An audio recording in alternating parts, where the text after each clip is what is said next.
જય માતાજી ને જય શ્રી કૃષ્ણ મિત્રો, હું છું પૂજા મકવાણા. સ્વાગત છે આપનું પૂજા સ્મેકોરના મિની બ્લોગમાં. આજના આપણા પહેલા ક્લાયન્ટ હતા વેક્સિંગ સાથે સાથે એમને કરવાની હતી આઈબ્રો અને વેક્સિંગ પૂરું કર્યું ત્યાં સુધીમાં આપણે આવી ગયા એક આઈનિંગના ક્લાયન્ટ. આઈનિંગનું કામ પૂરું કર્યું ત્યાં સુધીમાં આવી ગયા હેરવોશના ક્લાયન્ટ. હેરવોશ કરતાં કરતાં સીમા જુઓ, સીમા શું કરે છે. સીમા કે તમે મને હેરકટ તો કરવા નથી દેતા, તો હું નેલ્સમાં પ્રેક્ટિસ કરી લઉં. આવું કરે કોઈ દિવસ ન કરાય. આ ક્યુટ એવી ઢીંગલીનું નામ છે ઈશિકા. તમને શું લાગે છે ઈશિકા હેરકટ કરવા આવી છે?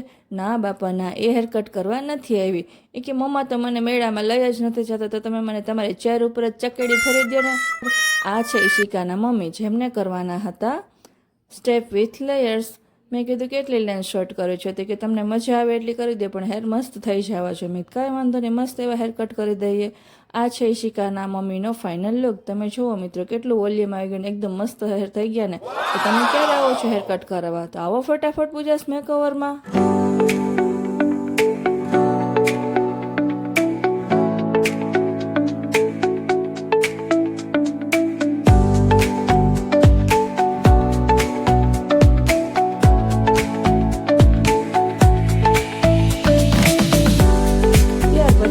ઈશિકાને પ્લેનની જેમ ઉડાડીને એને આપણે ટાટા બાય બાય કહી દીધું. કે પછી આવી ગયા આપણા બીજા ક્લાયન્ટ.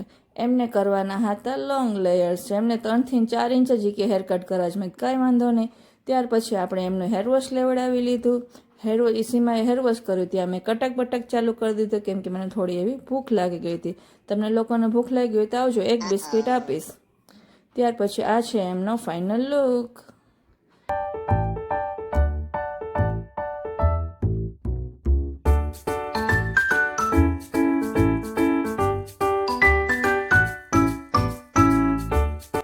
હા મિત્રો, લાઈક અને ફોલો કરવાનું ભૂલાય નહીં. આ હેરકટનો લુક તમને કેવો લાગ્યો કોમેન્ટમાં જરૂર કહેજો.